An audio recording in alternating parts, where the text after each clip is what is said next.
And the other one is basically what what people refer to as hate speech, which is I think also comes from a good place of wanting to crack down on that of wanting to promote more inclusion and belonging and people feeling good and like having a pluralistic society that can basically have all these different communities coexist. Accept everyone. Yeah. But I think the problem is that all these things are on a spectrum, and when you go too far on them, I think on that side we just basically got to this point where there were these things that you just like couldn't say, which were mainstream discourse, right? So it's like Pete Hegseth is going to probably be defending his nomination for Secretary of Defense on the Senate floor, and I think one of the points that he's made is that he thinks that women shouldn't be able to be in certain combat roles. And until we updated our policies,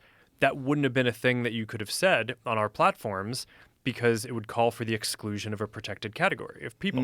And it's like, okay, like on its face, yeah, calling for the exclusion of a protected category, that seems that like that's okay. There's like legal protections, there's all this stuff. But okay, if it's like okay to say on the floor of Congress, you should probably be able to debate it on social media.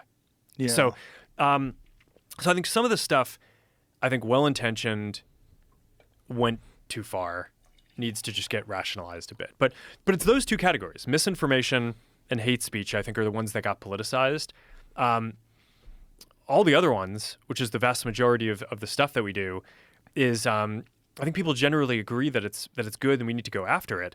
But then you just get into this problem of the mistakes, like you're talking about. Okay, well, what confidence level do people want us to have in our enforcement, and at what point would people rather us kind of say, okay, I'm not sure that one is causing an issue, so on balance maybe we should just leave that person's account up, because the pain of just nuking someone's account when you're not sure or you make a mistake is like, that's pretty real too. Right. Yeah. Very, very complicated. Yeah. It's all very nuanced. And you made a point earlier about the government supporting its companies, that it would be a good thing for the government to support its companies